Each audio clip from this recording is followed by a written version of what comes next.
اس میں بہت سارے ہمیں مسائل کا سامنا کرنا پڑتا ہے.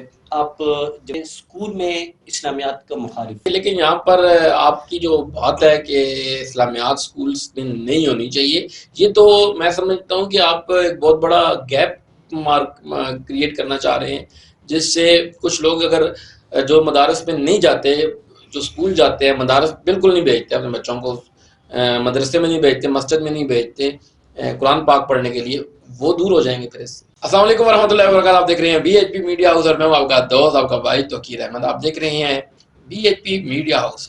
آج عید الفطر کے بعد پہلی پوڈ کاسٹ ہے، اور پہلی پوڈ کاسٹ پہ ہمارے پاس وہ شخصیت تشریف لائی ہیں جو کسی تعارف کی محتاج نہیں. زبردست پرسنالٹی، کیا بات ہے، کیا ہی بات ہے. میری مراد جناب جابر خان تورخیری صاحب. ہم ان کو خوش آمدید کہتے ہیں، ویلکم کہتے ہیں. السلام علیکم جابر خان صاحب. وعلیکم السلام ورحمۃ اللہ وبرکاتہ. سر کیسے ہیں آپ؟ شکر اللہ کا. بہت بہت عید الفطر مبارک ہو آپ کو. آپ کو مبارک، اور بہت بہت شکریہ آپ نے ہمیں یہاں موقع دیا. جزاک اللہ. آپ سنائیں کیسا آپ کا یہ رمضان شریف گزرا اور عید کیسے گزری آپ کی؟ اللہ کرم بہت اچھا گزرا، اور عید بھی بہت اچھی گزری ماشاء اللہ.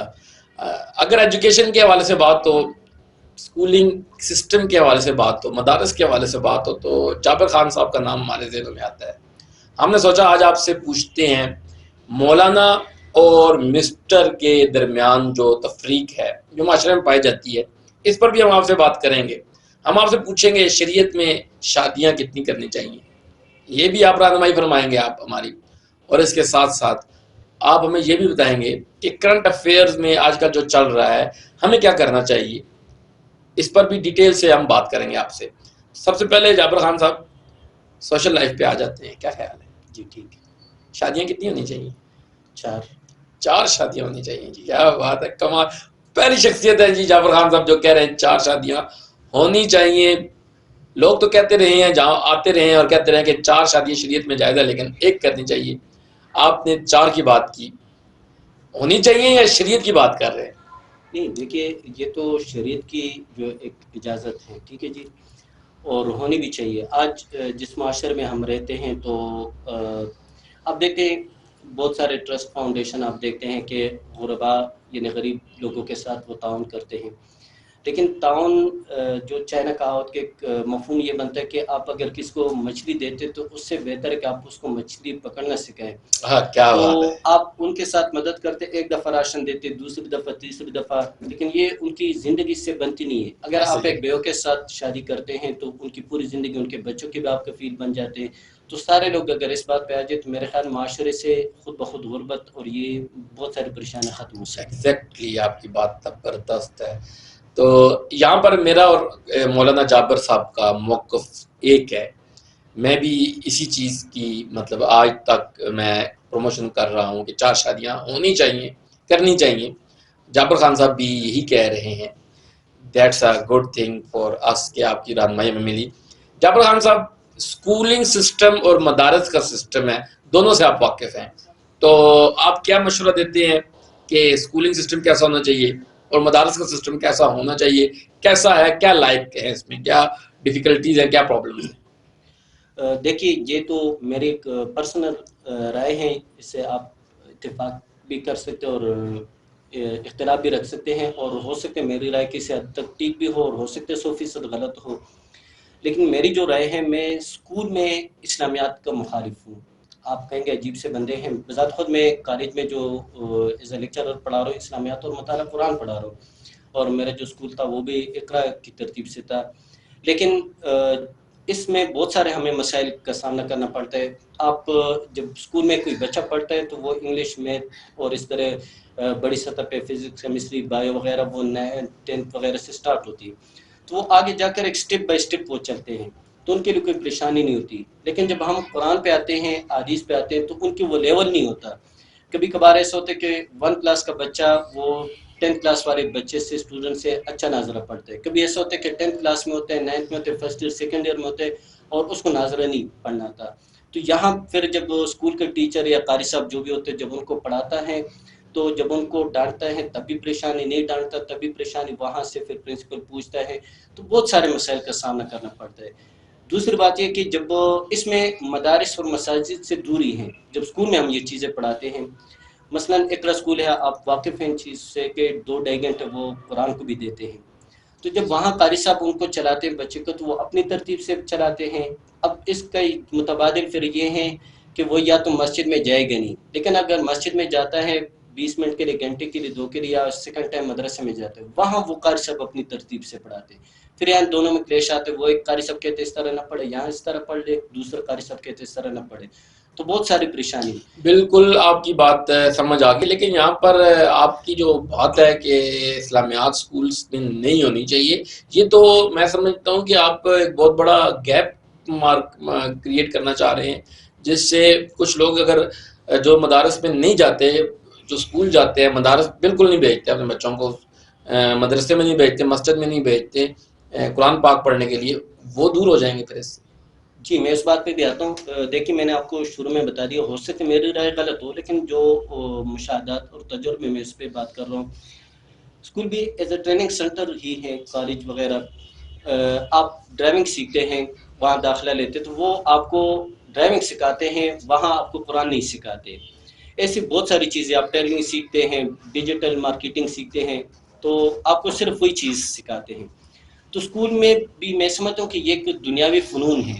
اگر صرف وہی نہیں سکھائی جائے، اور بے شک وہ جو 5 گھنٹے ہم وہاں ٹائم دیتے تو 5 گھنٹے کی بجائے 2.5 گھنٹے کر لے، یہی 2.5 گھنٹے ہم اسکول کے بجائے پھر بچے کو مدرسے اور مسجد میں بھیجیں، وہاں جو اس کو ماحول دیکھیں ملے گا. بالکل آپ مدرسے میں بچے کو جانا چاہیے.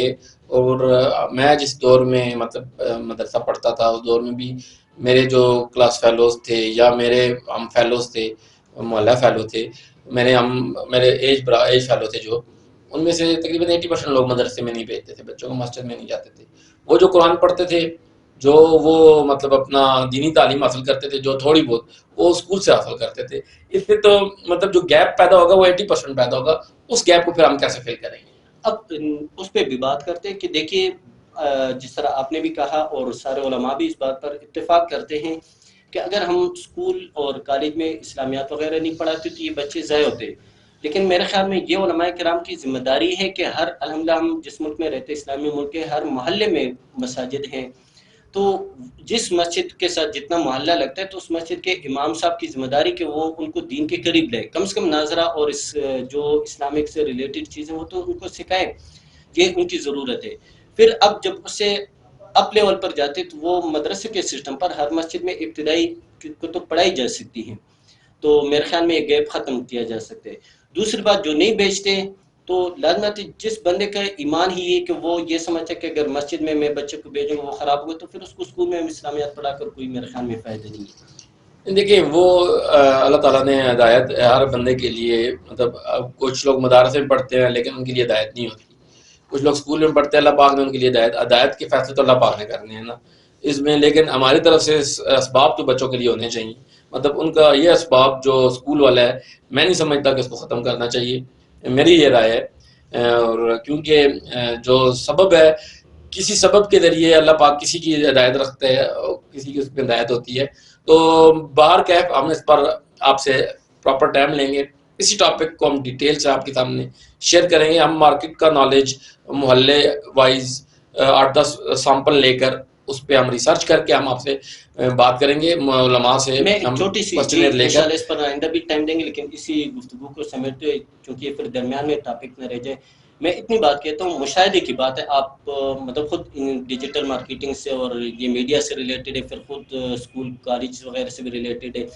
تو بات یہ ہے کہ آپ دیکھیں، اور آپ نے ماشاءاللہ ایک مدرسے سے بھی تعلق ہے کہ آپ نے مذہبی بندے دیکھے. میں شرط یہ کہتا ہوں کہ ایک بچے کو آپ کسی بھی مسجد میں، یہ جو عصر یا صبح کے وقت یا شام کے وقت بچے جاتے، صرف 20 منٹ جائیں اور وہاں وہ کھیلے، زیادہ پڑھے بھی نہیں، 10 سال میں صرف وہ قاعدہ پڑھے. لیکن یہ بچہ جب بڑا ہوگا تو یہ بچہ دین کے مخالفت میں نہیں آئے گا، مدارس کی مخالفت میں نہیں آئے گا، علماء کی توہین نہیں کرے گا. لیکن جو صرف اسکول میں یہی چیزیں پڑھتا ہے، وہ پی ایچ ڈی اس میں کر لیتے ہیں یا جو بھی ڈگری لے لیتے ہیں، تو وہ کل علماء کرام مساجد کے خلاف، مدارس کے خلاف آ جاتا ہے. چلے یہ تو ایک ٹاپک ہے، اس پر ہم آپ کے سامنے ڈیٹیل کے ساتھ بات کریں گے. ابھی آج کل ایک چیز ہے، ایک اور چیز ہے کرنٹ افیئر کے حوالے سے. نہیں ہے کہ مساجد اسکول کالج میں اسلامیات بہتر بھی ہے، یہ اس کی اپنے جو بہتری وہ بھی ہے. نیکسٹ ٹائم بالکل دونوں چیزوں پہ مطلب آپ کا پوائنٹ آف ویو ہم نے سن لیا آپ کی بات. آج کل ایک پچھلے دنوں میں کافی ایک افیئر چل رہا تھا اقرار الحسن اور پیر حق خطیب سرکار کا، تو اس بارے میں آپ کی کیا رائے ہے؟ اقرار الحسن کا یہ فیل جو ایک مہینے کرتا ہے پھر چپ ہو جاتا ہے، پھر ایک مہینے بعد دوبارہ یوٹیوب کے فالوورز کے لیے یا کسی اور مقصد کے لیے، جس بھی مقصد کے لیے وہ آتا ہے، وہ شوشہ کریٹ کرتا ہے، عوام بھی اس کے پیچھے لگ جاتی ہے. وہ 10-15 دن عوام کو اور وہ لالی پاپ دیے رکھتا ہے کہ میں یہ کر دوں گا، میں وہ کر دوں گا، دین کچھ بھی نہیں ہوتا.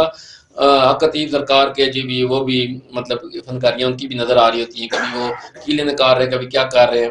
اس پر آپ کی کیا رائے ہے؟ دیکھیے یہ بہت بڑی گفتگو والی ایک ٹاپک ہے. بس آپ بی ایچ پی میڈیا آپ سے سننا چاہتا ہے، بی ایچ پی میڈیا کو آپ بتائیں کہ میں آپ کیا مختصر سے بتاؤں گا کہ جو اقرار الحسن صاحب کرتے ہیں، اگر وہ صرف ایک شخصیت کے خلاف بات کرتے تو میرے خیال میں یہ پھر ٹھیک نہیں ہے. اس لیے کہ اگر وہ کردار کے خلاف بات کر لے تو میرے خیال میں وہ ٹھیک ہے. وہ کردار بے شک کوئی بھی مکتب فکر سے تعلق رکھنے والے کوئی بھی شخص کا لے، وہ کردار غلط ہوگا. جس طرح پیر خطیب حسین صاحب کے میرے خیال میں اس طرح کے کردار لوگوں کے سامنے ظاہر ہو چکے ہیں، اور کرامات سے تو لازمات انکار نہیں ہے، لیکن جو کرامات کو غلط استعمال کرتے، کلمۃ الحق کی ارید بحل باطل کی مصداق بن جاتے. تو جس طرح اقرار الحسن صاحب نے ان کو ایک چیلنج دیے کہ میں ان کو یہ چیلنج دیتا ہوں، اور وہ پورا کر کے ان کو دکھایا کہ یہ بالکل انہوں نے کوئی پورا نہیں کیا چیلنج. انہوں نے کہا کہ میں بھی یہ کہ ایک بچے کا ختنہ کیوں ہوا، اس کی پیدائش کا لے، تو یہ اب اگر واقعی اس کی کرامت ہیں بہت ساری چیزیں، تو لازمات یہ نعوذ باللہ کرامات کتنا غلط استعمال کر کے کہ خدائی کے گاؤں تک پہنچ جاتے ہیں. چیزیں دونوں طرف سے غلط ہیں. میں بی ایچ پی میڈیا پہ بیٹھ کے ایک ذمہ داری کے ساتھ بات کر رہا ہوں، میں ایز اے نیوٹرل وے میں آپ کے سامنے مطلب جو کوشچن رکھنا چاہ رہا ہوں. دونوں طرف سے میں کہتا ہوں چیزیں غلط ہیں، لیکن اب اس غلط چیزوں کو معاشرے میں ایسا لایا جائے کہ معاشرے میں لوگوں کو ٹائم طے کیا جائے. ایک غلطی بتا دی ہے، آپ غلطی کو ان کے پاس جا کر ان کے ساتھ معاملات کو حل کریں. تو دوسری طرف یہ بات ہے کہ جو میں مین آپ کے سامنے رکھنا چاہتا ہوں کہ آج کل جس طرح معاملات چل رہے ہیں، پاکستان کے حالات ہیں، ٹھیک ہے، تو اس پر آپ کیا سمجھتے ہیں؟ سیاسی حالات ہمارے جو ہیں، اور اس کے ساتھ ہمارے جو پاکستان آرمی کا اور لوگوں کے درمیان جو انٹرسٹ کنفلکٹ ہے. ہمارا موقف یہ ہے کہ ہمارے جو ادارے ہمارا فخر ہے، پاکستان آرمی ہمارا فخر ہے، ٹھیک ہے، اور باقی تمام جو ادارے اللہ کے فضل و کرم سے پاکستان چلا رہے ہیں وہ ہمارا فخر ہے. ہمیں ان کا نام لینا چاہیے، سینہ تان کے لینا چاہیے، کیونکہ دشمن کی آنکھوں میں ہم آنکھیں ڈالتے ہیں تو اللہ کے فضل و کرم سے ان کی وجہ سے ڈالتے ہیں. تو آپ کے کیا موقف ہے اس بارے میں، سیاسی حالات اور آرمی کے جو حالات چل رہے ہیں؟ دیکھیے کسی بھی ملک کو معاشی طور پہ کمزور کرنا تو اس کے آرمی کو ختم کر دے. باقی جو ہم کچھ ملکوں کے نام لیتے، سوئٹزرلینڈ وغیرہ کے، وہاں کی آرمی نہیں، یہ وہ، اور وہ خوش رہتے. لیکن آپ ان ملکوں کو بھی دیکھیں کہ جہاں پر آرمی کمزور اور ان ملکوں کی حالات کیا بنے ہوئے. دوسری بات یہ کہ ہم ایک ان آرمی والے کے جو خاص کر سپاہی لوگ ہیں، ان کی قربانیاں ہیں. آپ مفتی شفیع عثمانی صاحب رحمۃ اللہ علیہ کے رسالے 2 احادیث انہوں نے اس رسالے کو بنیاد بنا کر پیش کی ہیں. ان میں سے ایک حدیث یہ، میری بات مطلب الفاظ آگے پیچھے ہو سکتے ہیں، مفہوم اس کا یہ ہے. حدیث شریف میں آتا ہے عینان لا تمسہما النار، عین بکت من خشیۃ اللہ وعین باتت تحرس فی سبیل اللہ، اور کما قال علیہ الصلوۃ والسلام، کہ 2 آنکھیں جہنم کی آگ ان کو نہیں جلا سکتی. ایک وہ آنکھ جو اللہ کے خوف سے روئی ہوئی ہوں، دوسری وہ آنکھ جو اسلامی سرحدات کی حفاظت کے لیے کھلے رہ گئی ہوں. تو انہوں نے اس حدیث کو بنیاد بنا کر کہا ہے کہ پاکستانی فوج اس میں شامل ہے. پھر ایک بات بھی انہوں نے کی کہ بعد لوگ اعتراض کرتے کہ تنخواہیں لیتے، تو انہوں نے کہا بے شک تنخواہ لے رہے ہو لیکن اسلامی سرحدات کی حفاظت کے لیے. تو میرے خیال میں ہمیں تو پاکستان آرمی پر فخر کرنا چاہیے. ایسے ہی ہے، بالکل بہت اچھی بات آپ نے فرمائی جناب مولانا جابر صاحب. آپ نے اللہ تعالیٰ آپ کے علم میں، آپ کے عمل میں برکت عطا فرمائے. ہم آپ سے مزید سوالات پوچھتے، مزید اس پر ڈسکشن آپ سے کرتے. انشاءاللہ ہم آپ سے اسپیشل ٹائم لیں گے، بات کریں گے، کیونکہ ابھی کچھ معاملات ایسے ہیں جن کی وجہ سے میں آپ سے 1-2 کوشچن پوچھ کے، آپ کی پاس ٹائم کی قلت ہے تو اس وجہ سے. جابر صاحب، آپ بی ایچ پی میڈیا آج تشریف لائے ہیں. بی ایچ پی میڈیا کو آپ کیا ڈائریکشن، کیا ویژن، کیا مشن، کیا رہنمائی فرمائیں گے؟ اب میں تو اگر ایک بات کہہ دوں تو شاید آپ پھر ناراض ہو جائے. بذات خود میں چونکہ سوشل میڈیا سے خود بھی تعلق رکھتا ہوں، شوق ہے میرا اس چیز میں آنا، کیونکہ جتنا کام ہم اس میڈیا کے ذریعے کر سکتے ہیں تو اس کو چھوڑ کر ہم شاید نہیں کر سکتے. لیکن آپ نے جس طرح میں نے آپ سے پوچھا تھا کہ بی ایچ پی کا کیا مطلب، تو بزم احسان پاکستان ایک مذہبی وہ اس کا ہے. پچھلے دنوں میں جو چل رہا تھا پی ایس ایل کا، تو چونکہ آپ نے اس کا بھی کافی ایک چلائے ہیں، اور اس میں چونکہ میں خود کوئی میچ دیکھتا نہیں ہوں، مجھے سمجھ نہیں ہے، شوق ہے لیکن سمجھ نہیں ہے ان چیزوں کی اتنا. لیکن کے ایف سی کے بارے میں سنا تھا کہ وہ ان کے پارٹنرشپ چل رہی، جس کی وجہ سے بہت سارے لوگ بائیکاٹ کر رہے تھے. تو میں اس چیز کو برا سمجھ رہا تھا کہ آپ تو بڑے تقوی والے اور آپ تو بہت ساری چیزوں میں ان چیزوں کو چھوڑ کر چلنے والے بندے ہیں، پتہ نہیں آپ کیوں پھر اس چیز کو پروموٹ کر رہے ہیں. تو میری تو صرف ایک گزارش یہ تھی کہ اس میں آپ پہ کہ شاید میری غلط فہمی ہو یا جو بھی. آپ کے نالج کی میں آپ کے کہ ہم نے بھی کے ایف سی کی وجہ سے پی ایس ایل کا بائیکاٹ کیا ہے. بی ایچ پی بزم احسان پاکستان، یہ نعت کے حوالے سے جو ہماری پوڈ کاسٹ ہوتی ہے وہ بزم احسان پاکستان کی امبریلا کے انڈر ہوتی ہے. ویسے ہمارا جو باقی جیسے مطلب بی ایچ پی اسپورٹس الگ سے چینل ہے، وہ اس اچھا کا بزم احسان پاکستان